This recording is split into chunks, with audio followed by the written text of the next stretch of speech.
Okay, this video we're going to go through the multiple offers section. So we're in the inquiry details for Mr. Salmon. Okay, so you obviously have these details at the top here as well. So we're just going to pop a part exchange into here.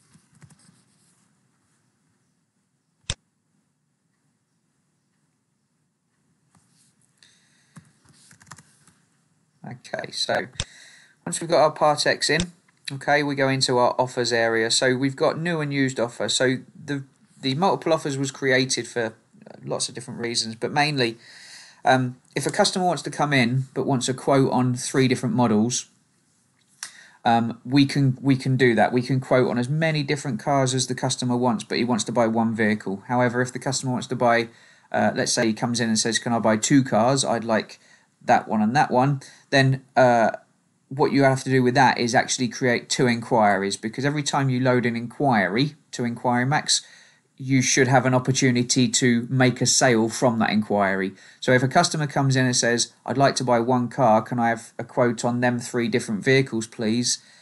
That is definitely not 3 inquiries, because he only wants to buy 1 car. So please do bear that in mind. It's important to minimize the amount of duplication that you actually put into the system, because it can upset the conversion stats and also creates more work for yourself. So in here you can see we've got new and used offer. I've got a new offer for a Range Rover Evoque, a new offer for a Ford Focus, and a Jaguar F-Pace. Now, even if you represent one specific brand, but the customer is looking at a competitor vehicle, then let's say, for instance, F-Pace, and the customer is also considering a maybe an X5. So if I go into new offer, then what I can do is I can actually just put in an offer for a BMW X5. Just give me 1 sec, just pop a car in here. Let's go for a M Sport Automatic. So once I've got that in, then what I've got available to me is lots and lots of information on the X5. So I've got all the factory equipment and how much is the extras actually cost, some standard equipment on the car. Technical spec is probably the most important, because I've got things like insurance groups. I've got the fuel economy figures for the X5. So I'm a Jaguar salesperson, but I now have all the information, factual information about a competitor vehicle. So when I do actually follow up that customer, what I can do is I can go in and start to use this information in my favor, but only using, in fact, like I say, factual information, not making up that I think our boot space is bigger, or I think our fuel economy is better. Use that exact data, and then the customer can never actually, I suppose, say that you're only saying that because you're trying to sell him a Jaguar, if you understand what I mean. So into the offers area, we've got we're going to go back into, let's just save that, go into our offers, just so you can see what we have. So we've now got 4 offers. So I'm going to put a deal together for the F-Pace. Okay, so if I go into edit and view, okay, it will take me into the vehicle area first of all. So just into here, obviously you can start to build your car. If you have if you are a Jaguar Land Rover retailer, then you actually have the ability to build vehicles from the configuration code. So if not, then just go through, tick the boxes of what you need to add, and then you go through to accessories. So what we're going to do is we're just going to pop an accessory in here for roof rack. We can choose to add it on or put it into a supplementary order. So we're going to add this one on. And then we've got the customer vehicle, which is the part exchange there. If I don't want to include that, then I can untick the box.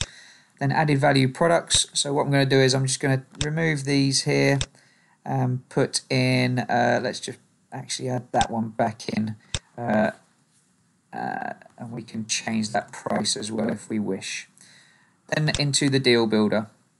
So in the deal builder area, if I click onto factory options, it will show you what I've added and also what comes standard on the car as well. If I close that, go into my accessories, you can see I've added a roof rack. And then down here I've got non-VAT options, which will be the gap policy, because that's an insurance premium tax, not VAT. If I want to strip the VAT out of the whole quotation, then I can do that. Really only used for VAT exempt customers, so heavily disabled, maybe military, diplomat sales, things like that. So you can actually strip the VAT right out, but not normal for a retail sales exec to need to do that. Registration fee and road fund license is down here, and then if the part exchange is a VAT qualifying part exchange, then I can tick that. So it's useful for pickup trucks, vans, etc. The valuation will pull through from here, and then we've got the balance to change. So what I want to do is I'm going to put in hire purchase figures. So we'll put in a deposit of £1,000. Then you go down and choose your term, whichever it may be. Okay, click calculate, and then that will pull through a monthly payment. And then the same for PCP. So deposit in there of 1,000. I'm going to pop in a term, and then click calculate. Oh, annual mileage. Calculate in there. So that then pulls through my monthly payments in GMFV. There is another video that goes into the finance calculator in a little bit more detail. So once I've put my figures together, I click save and I click offer. So that then gives me a 4-square presentation sheet. Okay. Now down the left hand side here, once I send the offer, you will notice some extra areas come up, so extra functionality. So send and confirm, and then you can see I have a mileage comparison calculator. So if we say the customer does 20,000 miles a year, his current car does 35 to the gallon on a diesel, and his new car will do 50 to the gallon on a diesel. And then what that does is that will give you a estimated annual saving and monthly saving as well. What we also have is the offer and quotation. So if you wanted to print the 4-square, you can, or if you wanted to print a more detailed quotation, you can. Obviously, we would like you to try and use your iPads to present the figures digitally, just so the customer can sit and see 1 square at a time instead of having all of these figures thrust upon him in one hit. So once I've sent the offer, the exec will then go and present them figures to the customer and see if he says yes or no or negotiate. So we're going back into offers, and you can see there the offer is constructed by me, Darren Coles, which is the user I'm logged in as, on the 18th of May at 11:51. That is now sent. You can see there's a different icon in here now. That means I cannot edit that offer. So I can only go in and view it or mark it as sale. I can't edit it at all. If I go into it, you'll see it's all greyed out. Okay, you see here it's all greyed out. I can't click onto these at all. So if the customer does say, okay, I'll tell you what, I'll buy the car if you can give me £1,000 worth of discount and maybe remove the gap insurance. Okay, so all I can do is copy it. Okay, and that gives me now 2 identical quotations. Okay, so what I can do is I can go into the cloned version. So all I need to do is go into my added value products first of all, remove my gap policy. You can see the prices are all exactly the same. I haven't changed anything in here at all. Would you like to recalculate the finance? Yes, I would. Okay, now also I can go in and go discount. So I can put in my £1,000 worth of discount, which if I hover over this here, it tells me it's 1.8734%.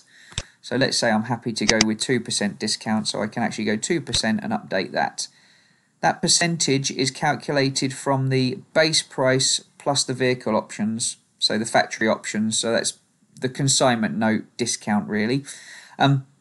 So then once we've added in our discount, I click calculate on there, I click calculate on there, you can see it slightly changes my monthly payments, and then I can go back in, save it, go into my offer, send the offer again and confirm it, and what that then does is that then sends it back a second offer, sends it into my sales executive onto his iPad for him to go and present them figures, and you can see the timing slightly different on the two. So you basically keep building or keep copying offers until the customer says yes. If he is moving on to a different model, then what we ask you to do is then actually go new offer, used offer. So if he says, how about a used F-Pace, I wouldn't copy it and then try and change it because it's all based around a new vehicle. So you would go used offer, put in the registration number or pull it through from your used car stock feed, and then build another offer, but a used car offer. So as I said, if the customer wants to change his mind on the model that he wants to buy, then create a new offer or a used offer, and then create a brand new quotation in the offers area. A very valuable reason as to why we do this is that if a customer chooses to purchase from you, but then in a few years' time wants to put a claim in against mis-selling of PCP, then what this does is this gives a full auditable trail of everything you've quoted that customer. So you can prove to that customer that you've actually given him quotations at dates and times for him to make that informed decision. So it's really important you follow this process and actually make sure you send every offer that you stack. Otherwise, you're leaving yourself open to a possible claim against you for mis-selling PCP.